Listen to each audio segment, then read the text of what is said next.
যুক্তরাষ্ট্রকে নেতানিয়াহুকে অপহরণ করতে বললেন পাকিস্তানের প্রতিরক্ষামন্ত্রী। ইরানের প্রেসিডেন্ট হিসেবে পাহলভিকে বসানো স্পষ্ট প্রতিশ্রুতি দেননি ট্রাম্প।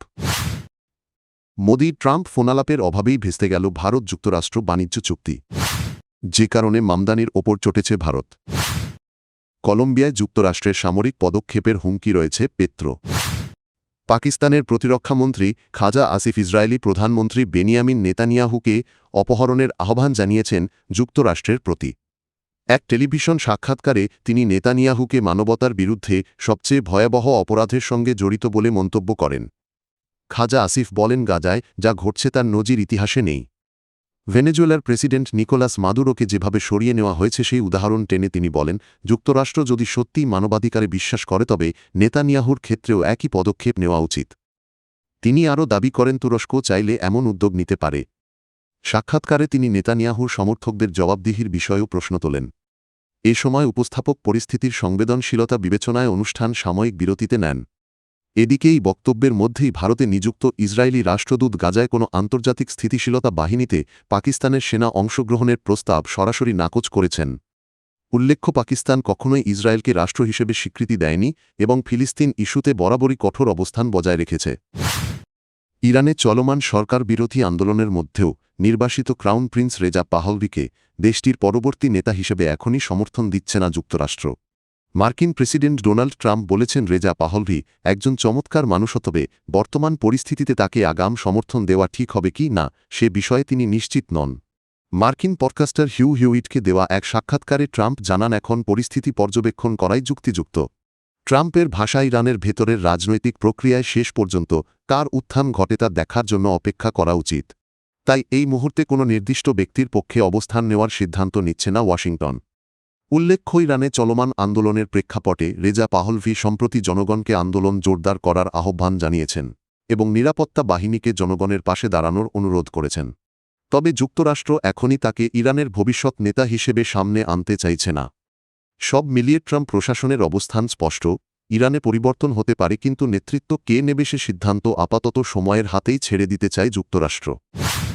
ভারত ও যুক্তরাষ্ট্রের মধ্যে বহুল আলোচিত বাণিজ্য চুক্তিটি শেষ মুহূর্তে ভেস্তে যাওয়ার জন্য ভারতের প্রধানমন্ত্রী নরেন্দ্র মোদীকে দায়ী করেছেন মার্কিন বাণিজ্যমন্ত্রী হাওয়ার্ড লুটনিক।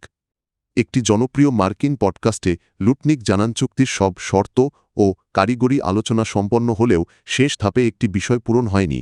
মার্কিন প্রেসিডেন্ট ডোনাল্ড ট্রাম্পকে সরাসরি ফোন করেননি প্রধানমন্ত্রী মোদি। ট্রাম্পের অলিখিত শর্ত ছিল, চুক্তি চূড়ান্ত করতে হলে মোদিকেই ব্যক্তিগতভাবে ফোন করতে হবে। লুটনিক বলেন, ভারতকে সিদ্ধান্ত নিতে ৩ সপ্তাহ সময় দেওয়া হয়েছিল, কিন্তু সময়ের মধ্যে ফোন না আসায় যুক্তরাষ্ট্র সেই প্রস্তাব প্রত্যাহার করে নেয়। পরে ভারত আবার আলোচনায় ফিরতে চাইলেও ততক্ষণে যুক্তরাষ্ট্র অন্য দেশগুলোর সঙ্গে চুক্তি করে ফেলেছে।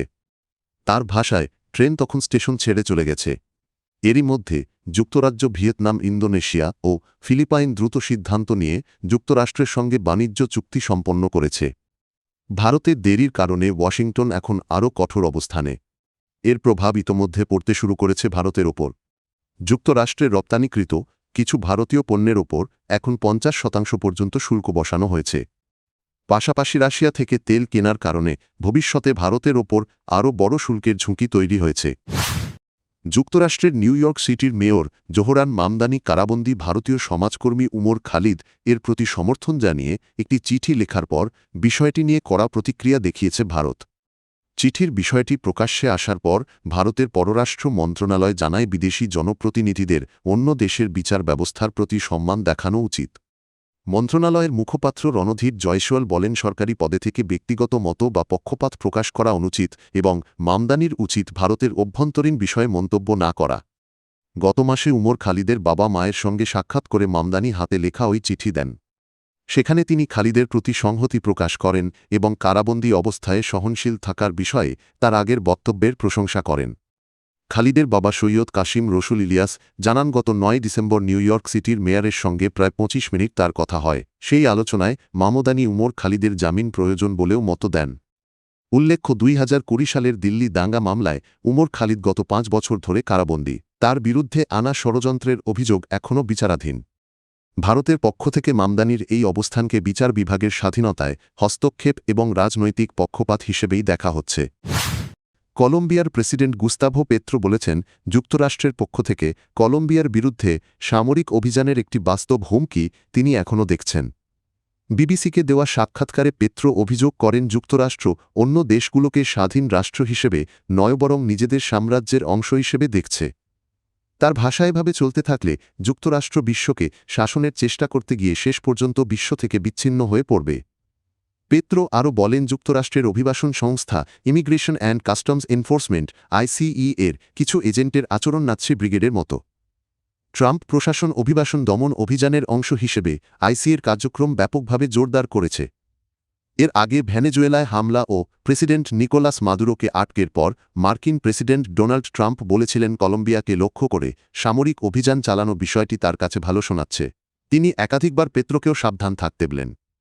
যদিও বুধবার ট্রাম্প ও পেত্রোর মধ্যে প্রায় 1 ঘণ্টার ফোনালাপ হয় এবং ট্রাম্প হোয়াইট হাউসে সাক্ষাতের আগ্রহ প্রকাশ করেন, পেত্রোর বক্তব্যে স্পষ্ট, দুই দেশের সম্পর্কের উত্তেজনা এখনও কাটেনি।